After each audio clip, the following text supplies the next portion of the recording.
Hi friends, summer is here, the sun is out, we're now getting sweaty just from existing, and many of us need some new clothes to accommodate the season. Personally, I've definitely been feeling the itch to buy a bunch of new clothes for summer, but I've also been trying to shop intentionally and wisely and be mindful about what actually is and isn't worth adding to my wardrobe for the season. And as I've been considering my clothing purchases for the summer, pondering what I might actually need or want or use, I've realized there are many wardrobe items that were specifically marketed in summer. Things we're frequently encouraged to buy for this season, yet somehow these things never end up getting the use or wear we had hoped. So today I want to talk about those summer clothing shopping mistakes to hopefully help you avoid those regretful clothing purchases and make shopping decisions that will actually serve you the best and fill your closet with things you love to wear. All right, let's get into it.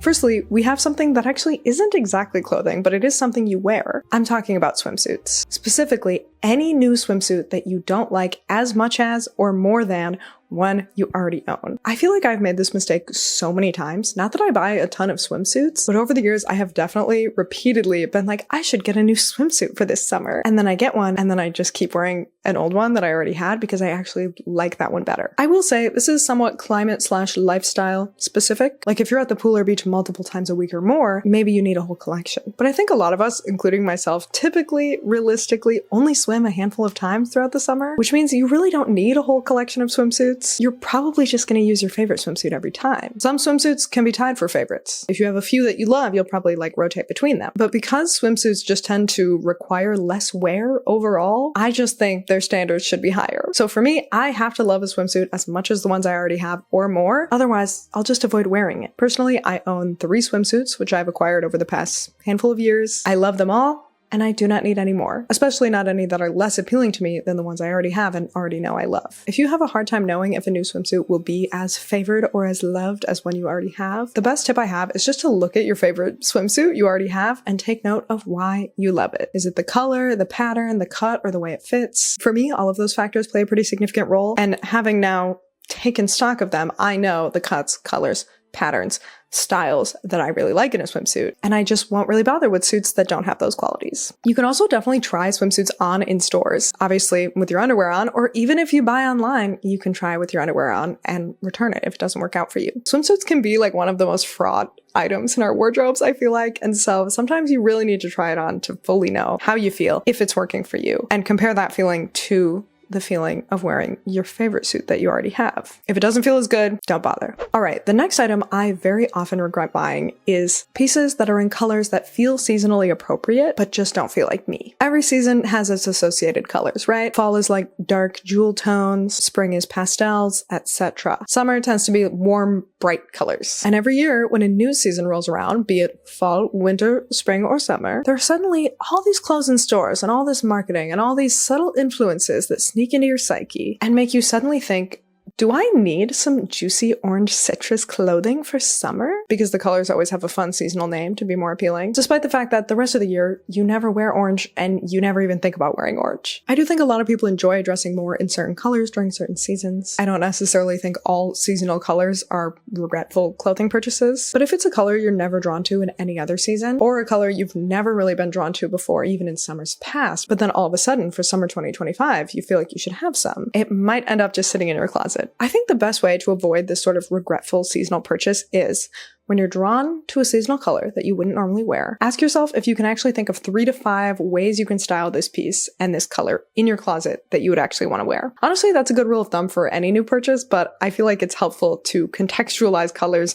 within your actual style and your actual wardrobe. Because if you can't think of those ways you would style it, it might be less that you want to wear the color and the color speaks to your style, and more just that you enjoy looking at it and you find it pretty and it reminds you of summer. And you can appreciate all of those facets of a color without having it in your closet. I also think a lot of us have a stray piece of clothing or two in our closets in colors that we almost never wear. So if, say, you only have one orange top you never really wear, but then suddenly you're drawn to orange for summer, before you buy more, try styling that orange top you already have. And that might invigorate your interest in this color and make you think like, yes, I love this. I would totally want to wear this more. Or once you put it on and try to style it, you might be reminded why you actually don't own more of this color, why you don't wear this color. Maybe it just doesn't speak to you. Maybe you don't like how it looks with your skin tone, whatever it may be. And that might resolve your impulse to buy it. Can I tell you something I really can't imagine you'd ever regret buying for summer? Comfortable, durable, climate-appropriate socks like Bombas, which are my favorite socks I've ever worn and also the sponsor of today's video. Listen, if you watch my channel, you know I love Bombas. I've been a fan of them for over 5 years, which incidentally is how long I've had this pair right here. Their socks are just incredibly comfy and sturdy, clearly. They're also B Corp certified, and for every item purchased, one is donated to people who need them. So you get a high-quality essential you know you'll use and do a little extra good while you're at it. Previously, I've shared my love of their mid-calf socks for cooler weather, but now that it's summer, I would be remiss not to mention that they also have excellent little ankle socks,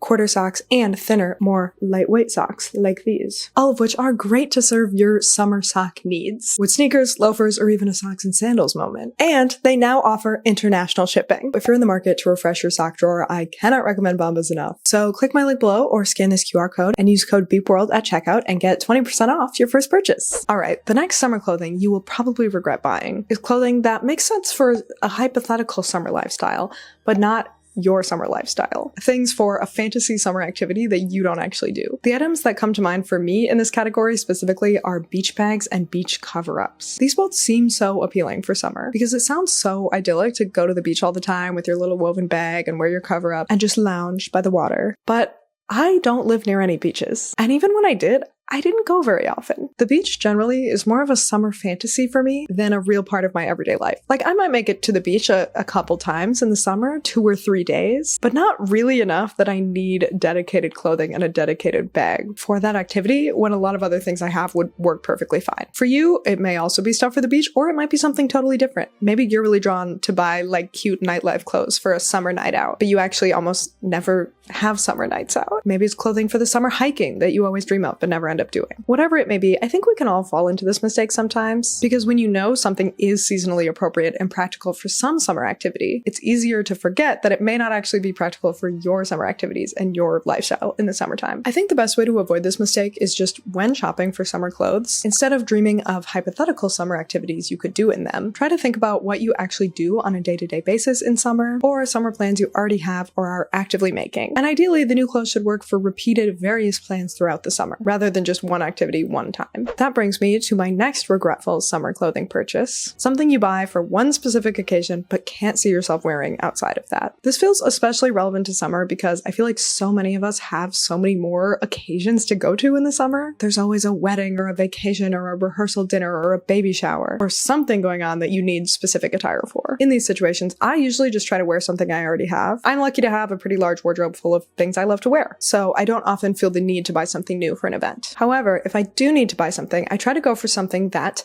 yes, I could wear on that vacation or to that wedding, but I could also potentially integrate into my wardrobe for daily life as well. So if you do need to shop for an occasion, it's worth checking in with yourself on whether you'll actually continue to wear those things after that occasion is over. And if the occasion is too specific for the clothing to integrate into your everyday life as well, let's say you need a formal dress for your wedding, it has to reach a certain level of formality, you're just not going to wear it in the rest of your everyday life. I'm a huge proponent of having a go-to formal wear dress that you then wear to all your weddings, all your formal events throughout the summer. It's much like the swimsuit situation, honestly. Like, most people only have a handful of formal events throughout the summer anyway, and that's the perfect way to make use of your one formal dress. Or like the swimsuits, if you have a couple you love, you can rotate between a couple. But there's certainly no need to have a different dress for every formal event. And I definitely recommend at least trying to buy a formal dress that then becomes the formal event dress for you. So if you need something to wear for a specific summer occasion, here's like my flow chart. First, can you wear something you already have? If yes, do that.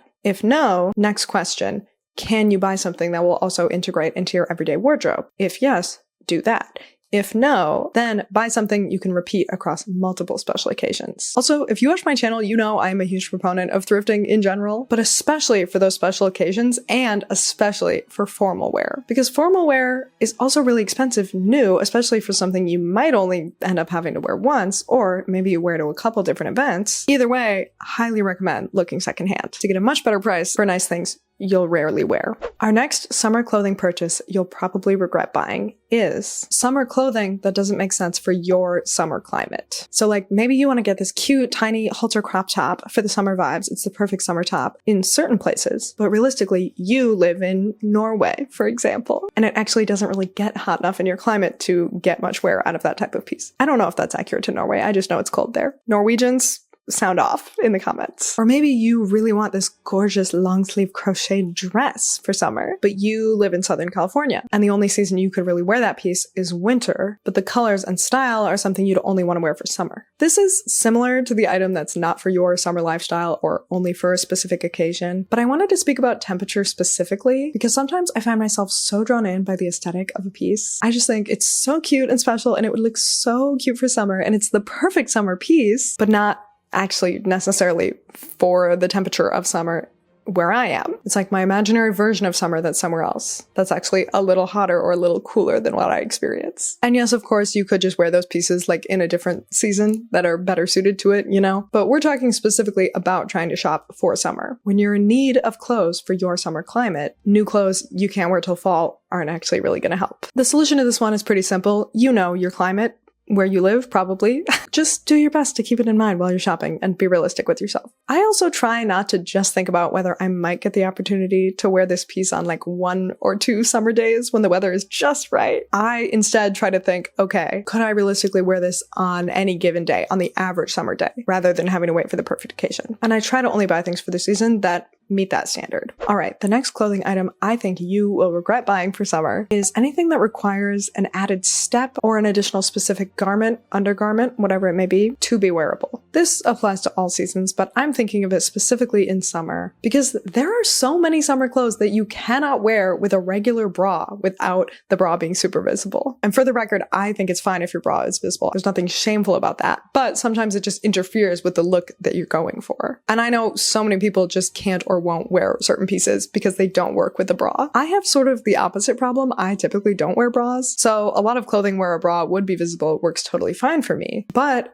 I struggle with clothing where you would have to wear a bra with it for it to work, which is usually things that are sheer to the degree that with a nude bra underneath it would look fine, but without that, your nipples are like fully visible.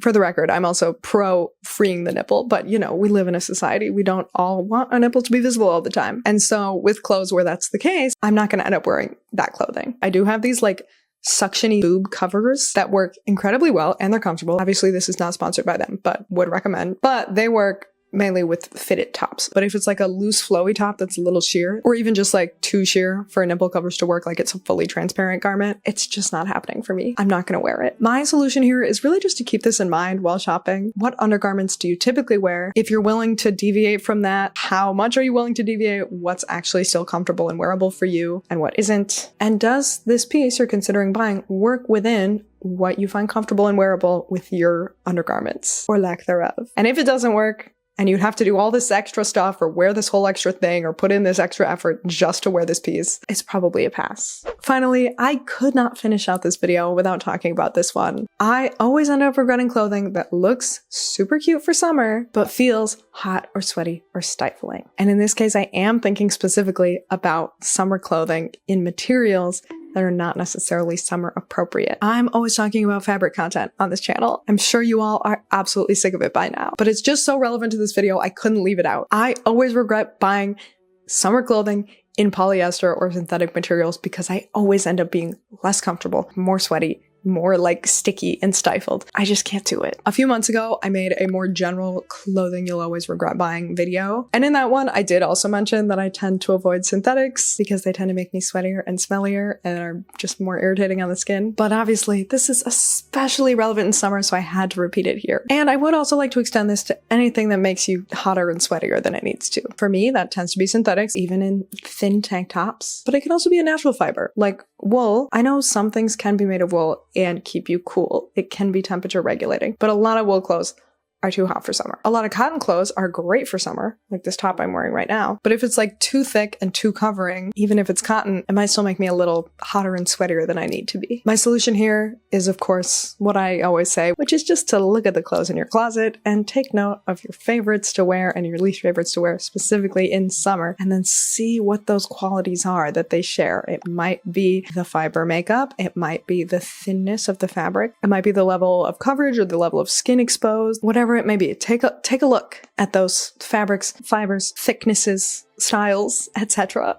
See what works for you, and then try to aim for that and avoid buying the ones that you also always end up avoiding in your closet because they make you too sweaty. All right, y'all, there you have it. The summer clothing I think you will regret buying, and some tips on how to avoid those regretful purchases so you can save your money and spend it on things that will actually serve you as best as possible. I really hope this was helpful. I'd love to hear if it was in the comments or any other tips you may have. And of course, everything from my first clothing you'll always regret buying video applies year-round, including in summer. So if you're looking for more of this type of content, I'll link that below and also right here. Oh, and I heard if you do watch another video, leave a comment and subscribe. You'll find the perfect thing to wear to all your summer weddings at the thrift store.